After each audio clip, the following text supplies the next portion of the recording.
Alors, donc j'ai retiré la petite bavure qu'il y avait ici. Hein. C'était juste ici, sur les bords, il y avait une petite bavure. Alors ça se peut aussi que ce soit le pignon en battant. Voilà. Bien sûr, hein, automatiquement, il y a un poil de jeu quand on le monte. Et en battant, il se peut qu'il se mette un peu à marquer l'axe. Bon, à voir. Donc là, j'ai toilé.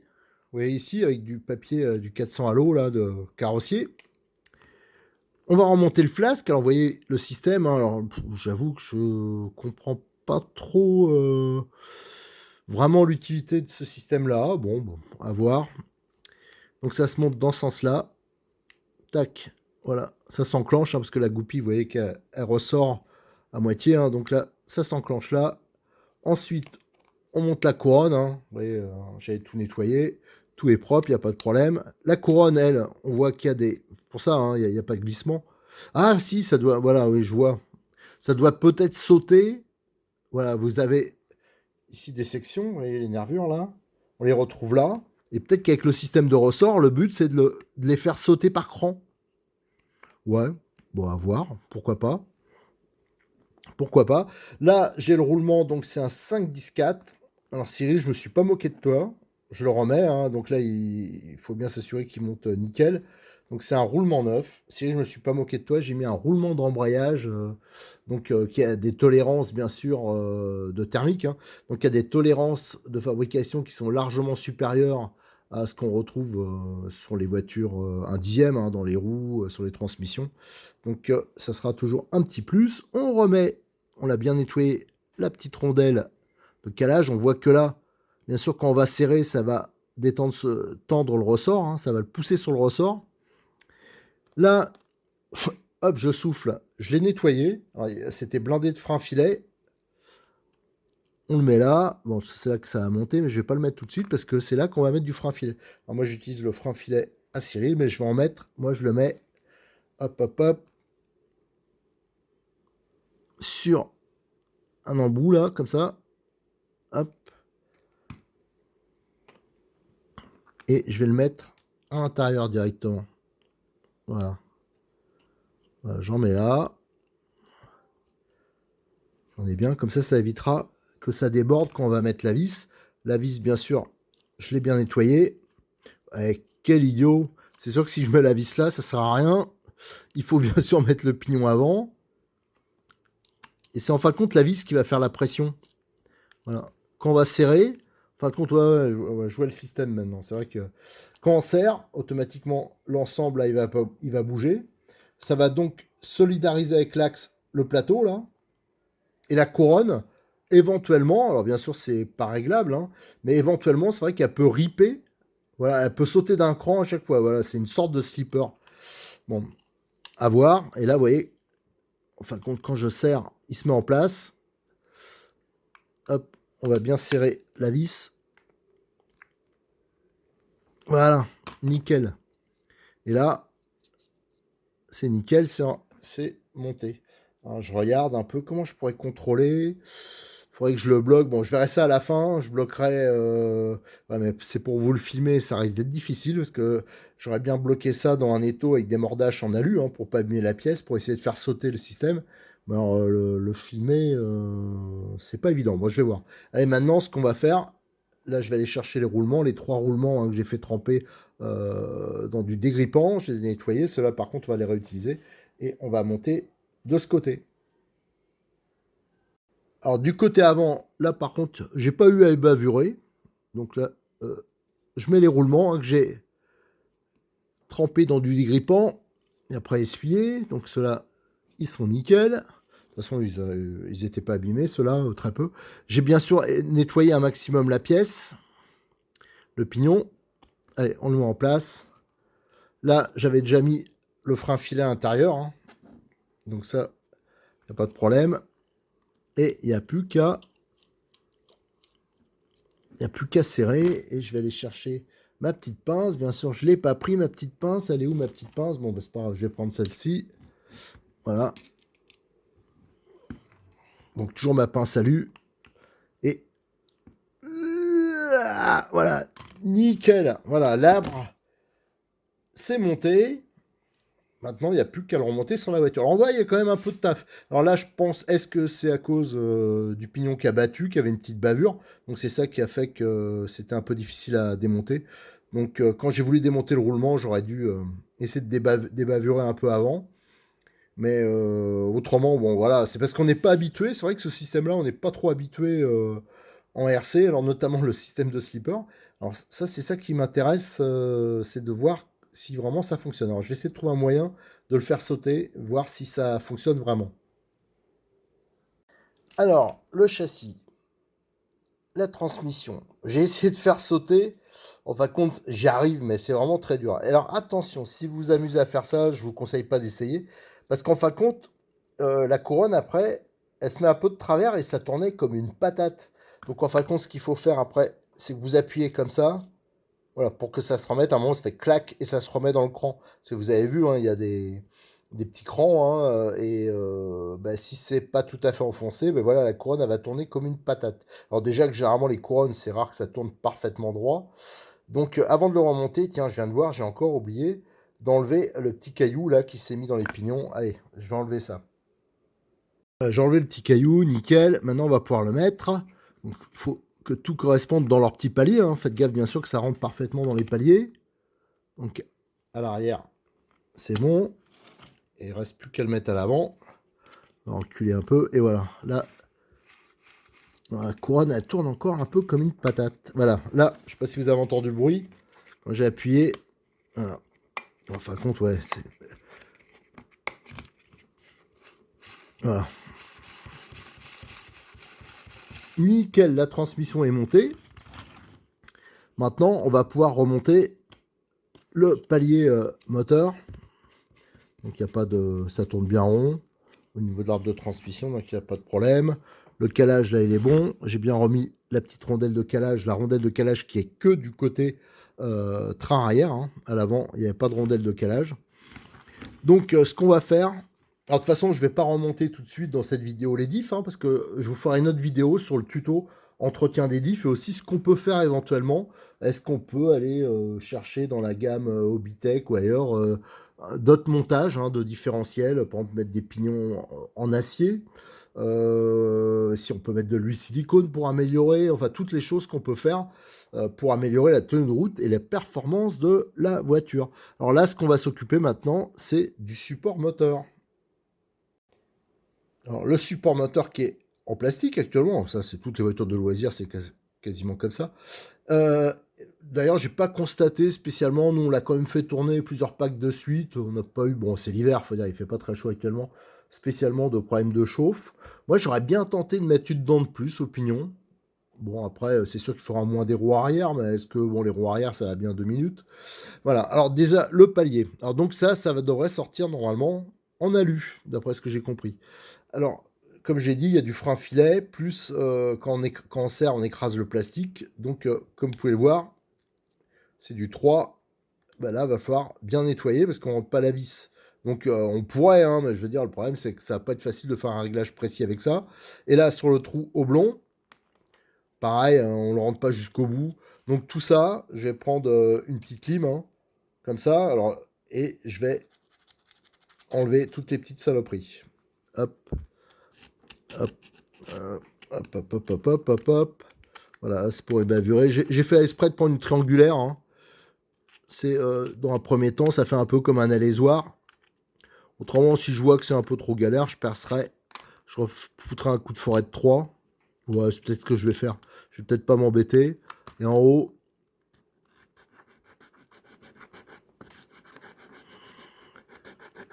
Voilà.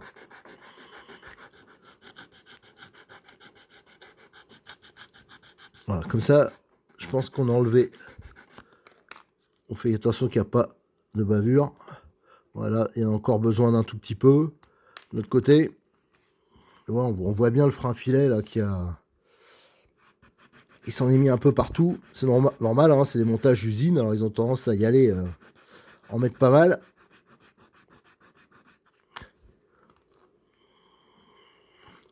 Là, je pense que ce sera... Voilà. Et là, voilà, ça coulisse bien, donc ça sera quand même bien plus facile de régler précisément l'entre-dents. Allez, je vais continuer un peu là.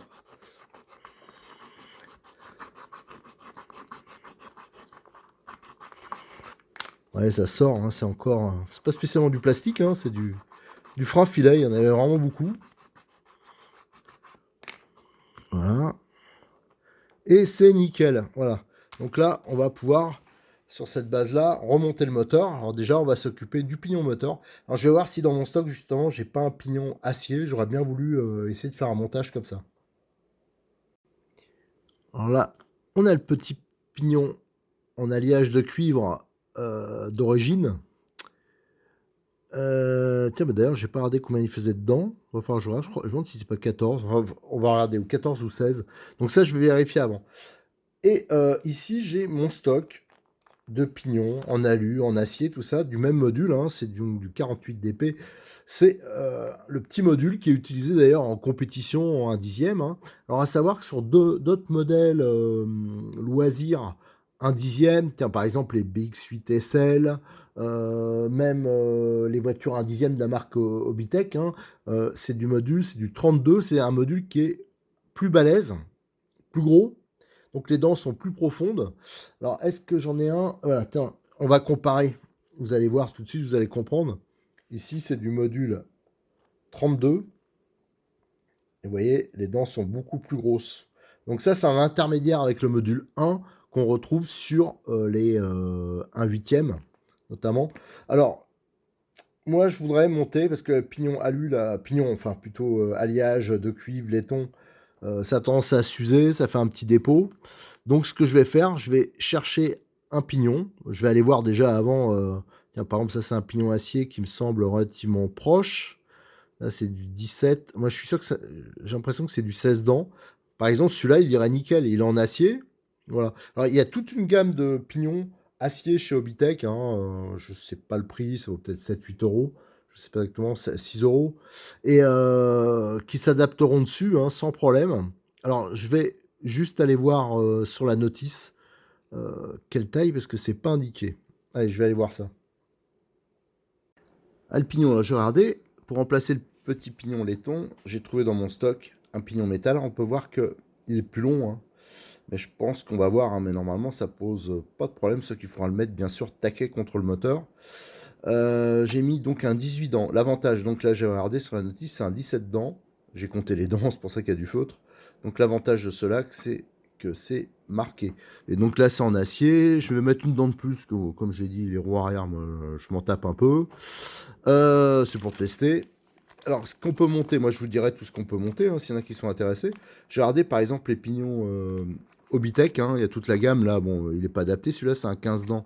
Mais on voit ce qui est pas mal, c'est que c'est gravé directement dessus. Alors ça c'est quand même pratique. Alors jouer sur le rapport des multiplications quand même, ça peut être intéressant. Alors aussi moi j'aime bien mettre, sous réserve que le moteur chauffe pas, hein, bien sûr. Je mets un peu plus long parce que c'est vrai que plus le pignon est petit, vous imaginez bien que moins la surface de contact sera importante hein, aussi. Bah oui, ça c'est normal, c'est de la géométrie, je crois. Donc, allez, on va monter le pignon métal et on va essayer de voir comment ça s'aligne. Voilà, je l'ai monté à blanc, comment ça s'aligne avec la couronne, si c'est acceptable, hein, parce que comme je dis, il est plus long. Alors, on aurait pu gagner un tout petit peu là, en meulant un peu, mais bon, là, ça commence à faire beaucoup niveau modification. J'ai déjà fait à l'arrière, mais je vais remettre une petite goutte d'huile. Voilà. Je vais bien faire pénétrer l'huile. Alors ce que je fais pour faire pénétrer l'huile, c'est que je mets en route le moteur et je laisse tourner hein, en position haute, comme ça l'huile, elle va bien sur le palier. Parce que comme c'est des paliers en alliage, hein, enfin un alliage de cuivre, hein, bien sûr ça a besoin d'être un peu lubrifié de temps en temps à l'arrière et à l'avant. On va monter le pignon moteur, hein, donc on peut le monter avant. Hop, sur la glissière. Et je vais laisser un jeu minimum. Il faut bien sûr qu'il y ait un petit jeu en latéral. Là, par exemple, il n'y en a pas.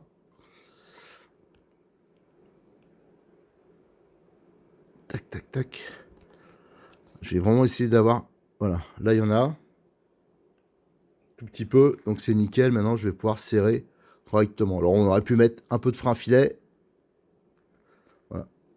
Mais bon, je pense que c'est quand même pas nécessaire. C'est pas une puissance de fou.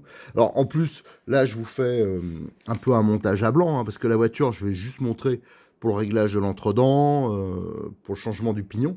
Mais j'irai pas plus loin parce que après je vous ferai, comme j'expliquais, je vais pas tout remonter parce qu'après je vais vous faire une vidéo sur les différentiels et aussi on fera, comme c'est possible de le faire, hein, je vais faire l'expérience de voir si on peut changer la radio. Ça veut dire mettre un contrôleur différent, un récepteur séparé, comme il y a une boîte récepteur. On va essayer de faire toutes les choses qui sont un peu possibles sur cette voiture. Allez, ça c'est fixé. Alors, ce qui est important, c'est d'avoir un petit jeu latéral, hein, je rappelle. Hein. Allez, maintenant, on va monter le palier sur le moteur. On va monter le palier sur le moteur. Alors, bien sûr, hein, je le répète, il faut bien dégager pour que ce soit bien libre. Alors, moi, au niveau de la visserie, j'ai changé. D'origine, c'est des têtes bombées. Moi, j'ai mis des têtes cylindriques inoxydables. Alors j'en ai profité, j'ai demandé à Cyril, hein, si vous lui demandez, ceux qui sont clients chez lui, si vous achetez des couronnes, des choses comme ça, et vous faites le changement, mettez-lui dans les petits commentaires, tiens, bah, s'il peut vous donner 2 vis, il vous le rajoutera à la commande, j'ai vu, il m'a dit, aucun problème. Donc ça c'est très bien, ça c'est de la visserie qui vend hein, par paquet de 10 normalement. Donc là, en haut, j'ai mis une rondelle un peu large, parce que c'est ici qu'on va faire en fin de compte le blocage du réglage. Et en bas, bon, comme c'est un trou cylindrique, une grosse rondelle, ça passe pas. J'ai mis une rondelle qui est plus petite en diamètre. Allez, go. Alors, on fait attention, bien sûr, quand on remonte le sens du moteur hein, par rapport au câble. Tac, tac, tac. Maintenant, le tout, c'est de tomber au bon endroit. Voilà. Donc là, on met en contact et on desserre, juste pour que ça soit, qu'on puisse bouger le réglage. Voilà. Ici, la rondelle, c'est vrai qu'elle aurait mérité d'être peut-être un poil plus petite. Bon, enfin bon, ça va aller. Voilà. Je desserre un peu. Et là, normalement, j'ai trop serré. Voilà. Normalement, vous voyez, on a le réglage. Alors, faut laisser un montage. Voilà, pour faire le réglage proprement, faut laisser un montage. Moi, j'appelle ça gras. Ça veut dire que faut un tout petit peu forcer, mais ça marche sur toute la course. Voilà, pour moi, ça c'est monté. Allez, on va maintenant l'installer sur le châssis. Et on monte le support. Alors ça rentre dans une glissière, hein. C'est plutôt bien conçu. Je pense que c'est bien rigide. Et maintenant, il reste plus qu'à le fixer en dessous. Et 2 vis de fixation. Alors, quand il y aura, s'ils sortent, hein, normalement, c'est ce que j'ai compris, hein, les paliers alu. J'en profiterai pour mettre des vis aussi tête cylindrique. Hein. Ça se noie parfaitement dans l'épaisseur du châssis. Hop. Donc ça, faut bien le serrer quand même. Là, je mets juste en contact. Hein, j'attends qu'il y ait les 2 vis. Voilà, là, j'ai senti qu'il bougeait, qu'il se mettait bien dedans. En fin de compte, il y a très peu de vis sous le châssis. Hein. La plupart des éléments sont moulés. Vous voyez le châssis est en parfait état, hein, avec les pare-chocs là qui sont hyper enveloppants. C'est vrai que ça tape pas. Pourtant la voiture, je vous dis, on a fait beaucoup de sauts avec. Allez, là on peut serrer un peu plus fort. Voilà. Là il faut pas avoir peur de serrer, ça tient bien. Voilà, nickel. Voilà, l'ensemble est fixé et c'est ça en même temps qui tient. Alors au niveau alignement, on va déjà regarder au niveau alignement. Alors, moi je trouve qu'on est pas mal. Hein. C'est vrai que ça aurait été bien de pouvoir le rentrer encore un peu. Donc l'alignement, c'est vrai qu'il n'est pas comme j'aurais aimé qu'il soit. Mais là, ça sera pas possible. Non, il aurait fallu meuler un tout petit peu. Bon, je pense que là, il n'y a pas de problème. Moi, je vais le laisser comme ça. Et là, au niveau de l'accès pour le réglage, on l'a ici et là. Donc ça veut dire qu'il faut vraiment démonter le train arrière pour le faire. Alors pour le réglage de l'entredent, je vous conseille déjà d'avoir la cellule avant de monter. Hein, ça évite au pignon de se trimballer comme ça. Bon, moi je l'ai pas monté, mauvais exemple, mais je vous ai expliqué. C'est parce qu'après je vais tout décortiquer au niveau du différentiel, mais là je vais le maintenir en place. Et après, alors moi généralement je le fais à l'œil parce que bon, à force on est habitué. Mais une méthode hein, que j'emploie pas généralement, mais voilà. Vous mettez une petite feuille, une petite bantelette de papier, vous la mettez comme ça, vous appuyez bien, bien fort, et hop, on bloque. Alors je vous dis, il y a longtemps que je ne l'ai pas utilisé cette méthode. Voilà. Hop, on ressort le papier. Et normalement, voilà, ça, pour moi c'est un poil dur. Donc j'ai appuyé trop fort. Donc on va refaire. Moi je vous dis, je le fais à l'œil. Le tout c'est d'avoir, faut arriver à l'endroit où il n'y a pas de jeu, un minimum de jeu, mais que ça reste quand même relativement souple. Enfin, voilà. Attendez, je desserre encore. Ah, c'est vrai qu'on prend des mauvaises habitudes. Allez, on va le remettre dedans. Tac. Voilà.